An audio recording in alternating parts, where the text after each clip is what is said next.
Le Flash Info avec le centre de stockage de la Manche. Une nouvelle mobilisation des personnels de DCNS à Cherbourg. Hier matin, plus de 450 salariés se sont rassemblés à l'appel des syndicats CGT, CFDT et UNSA afin de remettre une pétition avec plus de 1300 signatures récoltées en 2 jours. Les syndicats qui refusent la nouvelle organisation du temps de travail voulue par la direction. Ils sont notamment opposés à la remise en cause des horaires variables, des pauses méridiennes et de leur liberté de prise des congés. À Flamanville, un exercice national de sécurité civile a eu lieu hier autour de la centrale nucléaire. Le scénario, la rupture du tube du générateur de vapeur combinée à l'ouverture bloquée d'une soupape et qui a entraîné un rejet radioactivité dans l'atmosphère. Une première alarme a retenti à 8h35 dans un périmètre de 2 km concernant 1700 habitants. Un peu plus tard dans la matinée, ce périmètre a été étendu à 10 km. Au total, 300 agents EDF ont été mobilisés, mais également les services de l'État, pompiers, gendarmes, autorités de sûreté nucléaire ainsi que des écoles.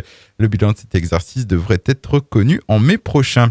Un blessé léger dans un accident hier matin sur la D54 près de Saint-Clair-sur-l'Aile dans le centre Manche. Une seule voiture a été impliquée, une femme de 55 ans qui a dû être transportée à l'hôpital mémorial de Saint-Lô. Après 6 jours et 450 km, 5 étudiants BTS aménagement paysager du lycée agricole de Coutances viennent de boucler leur tour de la Manche en Solex. Ils sont arrivés hier sur le site d'EasyBike à Saint-Lô après être partis de la baie du Mont-Saint-Michel.